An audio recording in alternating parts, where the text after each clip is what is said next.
tal amigos? Bienvenidos a otra entrevista en Punto Convergente TV, el programa institucional de la UCA. Hoy un amigo de la casa, una persona que ha salido muchas veces en nuestra radio universitaria, que también lo han visto seguramente en muchos medios de comunicación, el doctor Fernando Sichero, que siempre abusamos de su sapiencia y su confianza para temas candentes y delicados. El doctor es profesor adjunto de la universidad, también dirige el Hospital Roca, así que doctor, muchas gracias por acercarse. No, gracias a ustedes por invitarme. Un gusto hablar con usted otra vez y hoy acá en otro ámbito televisivo y no en el radial. Bueno, doctor, lo convocamos para hablar sobre un tema que preocupa. Aumentaron los casos de COVID y bueno, queríamos escuchar su reflexión como médico. ¿Por qué se debe este aumento de casos? Bueno, uno tendría que hacer una síntesis y saber que las pandemias siempre existieron, van a seguir existiendo. Calculemos que hay más de 1000 virus estudiados, de los cuales nos afectan como humanos entre 20 y 30. Y se llega al número de 50, 60 cuando son enfermedades un poco raras, ¿no? Por ejemplo, una miocarditis aguda que afecta al corazón, pero por suerte a muy poca gente. En el caso de lo que pasó con el virus del SARS-CoV-2, es muy parecido es un primo hermano en realidad del virus, el que afecta a los niños y las niñas cuando ingresan a la etapa escolar. El famoso moquito del jardín de infantes, ese es un coronavirus muy parecido. Todavía discutiremos por qué mutó y demás, e hizo la terrible pandemia que todos vivimos. Pero cuando se empezó a hacer una simbiosis entre el organismo y el medio ambiente que lo rodea, como cualquier cuestión biológica, lo encapsulamos. Virus respiratorio muy parecido al de la gripe, que en una primera etapa afectó muchísimo a la gente mayor o con grandes problemas asociados, que también afectó a una parte de la población que nunca había tenido contacto con el virus. Por eso hay cierta cantidad de gente que lamentablemente falleció sin tener factores de riesgo y teniendo 40, 50, 60 años, pero no siendo diabético, no siendo obeso, no teniendo infarto, y sin embargo falleció. ¿Esto por qué? Porque el choque entre el virus y el organismo, como el virus era desconocido para el organismo, en muchas personas la reacción inflamatoria que generó terminó, pero textualmente, destruyéndole los pulmones. Entonces no podíamos ventilarlos. Sin embargo, la medicina moderna, si uno compara con la última pandemia de un virus respiratorio, que fue la de la gripe, hace 100 años, más o menos mató entre 50 y 70 millones de personas. Y en ese momento el virus, que le dicen fiebre, le dicen gripe española, era mentira. En realidad el virus apareció en Estados Unidos, en Kansas. Los norteamericanos lo llevaron a Europa. Europa se llenó de gente con el virus, pero le dicen gripe española porque España era el único país que no estaba en guerra. Entonces pudo controlar de alguna manera qué es lo que estaba pasando. Pero a grosso modo murieron entre 50 y 70 millones de personas para una población de ese momento de 2.800 millones de personas. Nosotros ahora somos 8.000 millones de personas y murieron 6 millones de personas por el virus. O sea, también hay que verlo en el contexto. Somos 3 veces más cantidad de gente en el mundo y murió nada más que 6 millones de personas. ¿Esto por qué fue? Porque la medicina moderna tiene un montón de cosas que en ese momento no se tenían. ¿Qué hizo? El virus fue mutando. ¿Por qué? Porque el virus dice, para vivir necesito un organismo. El virus no puede vivir si no es un parásito dentro de un organismo. El humano era un organismo bárbaro, pero el virus, a diferencia del virus del ébola, que te contagias y te mata, este virus dijo, te contagio, pero no te quiero matar, quiero seguir reproduciéndome. Por eso hubo tantas variantes del virus. ¿Qué fue lo más maravilloso que hizo la humanidad? Una vacuna. La vacuna frenó tremendamente la dispersión del virus por el mundo. Entonces el virus quedó acantonado y se transformó a partir de ahora en una enfermedad más de calendario como la gripe, teniendo una mortalidad parecida a la de la gripe, no afectando a niños en lo que se refiere a la mortalidad, pero sí los niños se pueden infectar, pero casi no hay fallecidos niños, 0,46%, menos de la mitad del 1% fueron nada más que los fallecidos niños. Quiere decir que este virus puede afectar las vías respiratorias del niño, pero no le produce la mortalidad. Teniendo la vacuna, sabiendo que es un virus respiratorio, va a ser un virus más de los que nos rodean en el mundo ¿Y por qué? Y la pregunta que vos me haces, ¿por qué aumentó la cantidad? Por dos razones. Primero, porque se está haciendo una enfermedad estacional. Antes, en la pandemia, frío o calor atacaba en todo el mundo. Ahora, después que pasó la pandemia, ataca cuando hace frío. Por eso aumentó primero en el hemisferio norte, hizo un pico y ahora aumentó entre nosotros. Esa es la primera causa. Y la segunda causa, que lamentablemente la gente tiene, por una cuestión volitiva de seguir adelante, querer olvidarse un poco de la pandemia. Y dentro de esa falta de memoria, no se está vacunando.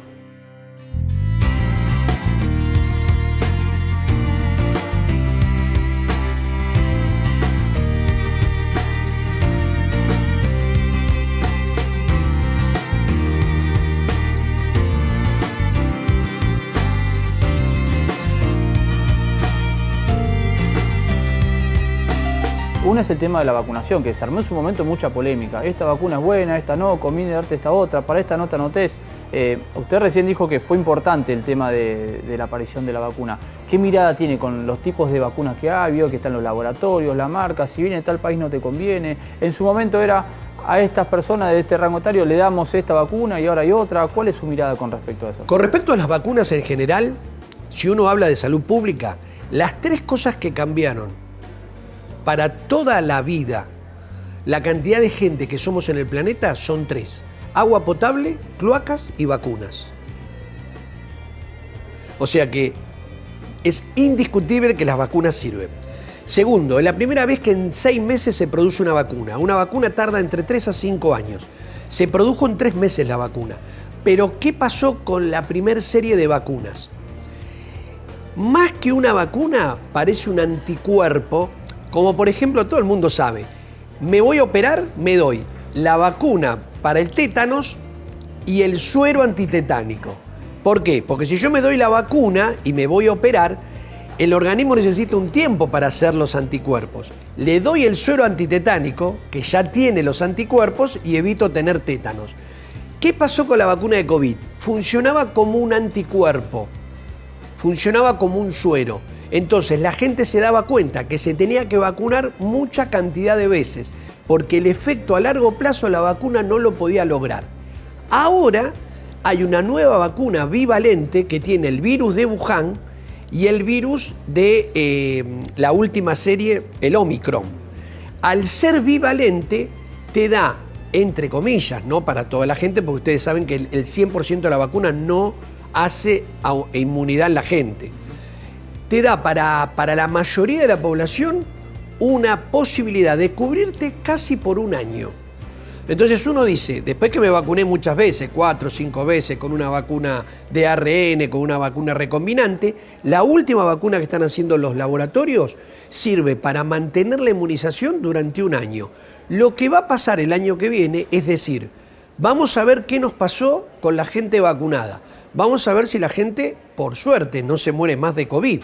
Entonces, todas aquellas personas que tengan factores de riesgo, creo que va a ser como la gripe. Se van a tener que vacunar una vez por año y si tiene mucho factor de riesgo, un paciente trasplantado, un paciente en diálisis, un paciente muy obeso, por ahí se va a tener que hacer un refuerzo cada 6 meses.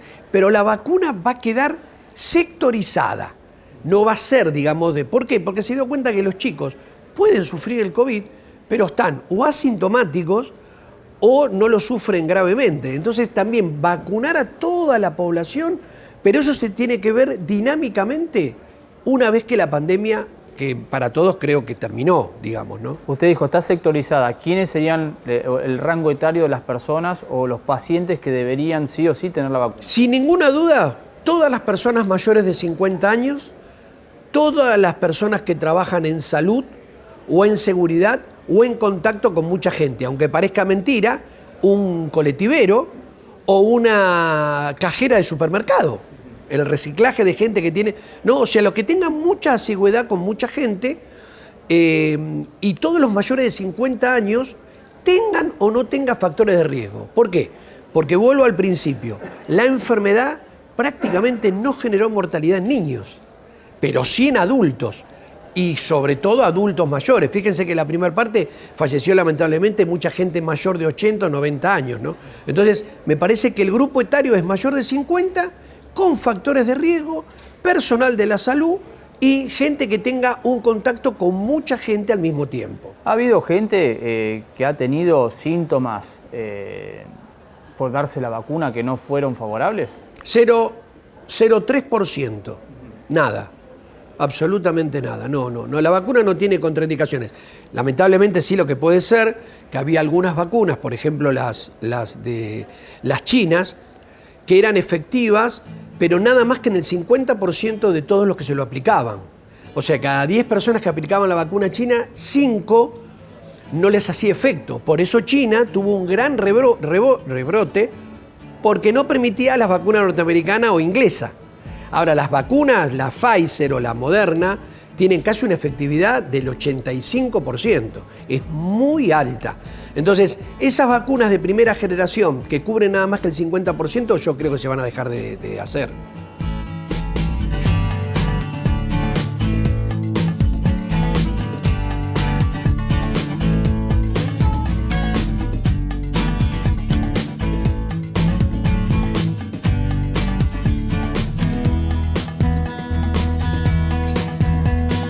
¿Qué tiene que hacer la persona que hoy se siente con síntomas, doctor? Lo primero, para si no tiene alrededor de su grupo familiar o demás, o en su trabajo, gente con factores de riesgo, tendría que tomarse, el tema de un aislamiento preventivo. Segundo, me parece que no hay que perder la costumbre de usar el barbijo. Hay que usar el barbijo, sobre todo si uno cree que tiene síntomas, como en los países orientales. Los países como Japón, como Corea del Sur, como mismo China, hubo también una prevención muy importante por el uso de barbijo, sobre todo en los transportes públicos o en los trabajos. Y la gente ya se acostumbró a usar barbijo y no lo tiene como una cosa vergonzosa.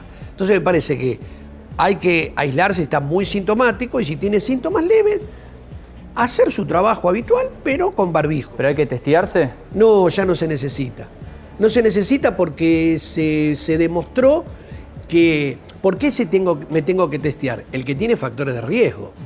Una persona de población general que no tiene factores de riesgo no tiene necesidad de testearse porque, por ejemplo, las ART en Argentina antes daban 15 días de aislamiento por COVID y ahora dan 5 días nada más.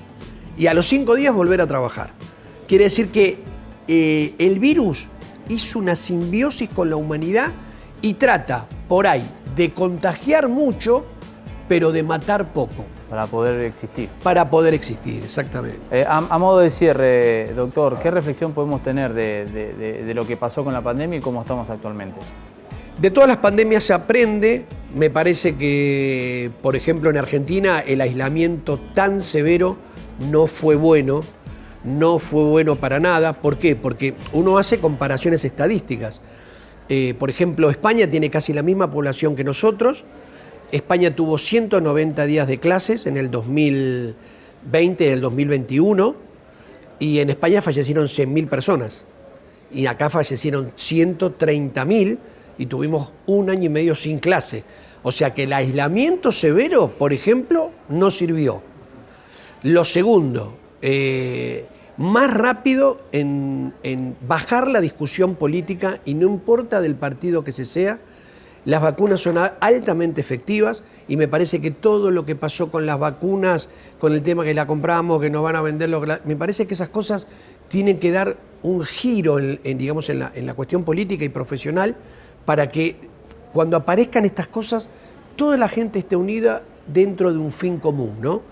Y la tercera, van a seguir apareciendo pandemias. Y no olvidarnos, ¿no?, de esas medidas preventivas que antes teníamos, por ejemplo la ventilación cruzada, que hoy hay muchos espacios que ya eso se olvidó, ¿no? Se olvidó. Es como que ya, como dice usted, ya pasó, y en realidad esos cuidados hay que tenerlos. Hay que tenerlos porque no es únicamente acuérdense, la gripe vino y no se fue más. Y la gripe sigue habiendo un viejo dicho de los médicos que dice, julio lo junta y agosto se lo lleva. Sigue siendo la primera causa de mortalidad en pacientes añosos la gripe. Cuidado, la gripe sigue matando gente. Entonces, si sabemos que es un virus parecido, que tenemos vacuna, que algunas cuestiones, como dices tú, de aireación, de ventilación, de espacios abiertos, de usar barbijo, son altamente efectivas y de bajo costo, hagámosla. Doctor Fernando, un gusto volver a verlo y muchas gracias por su visita en Punto Convergente TV. No, gracias a ustedes por invitarnos.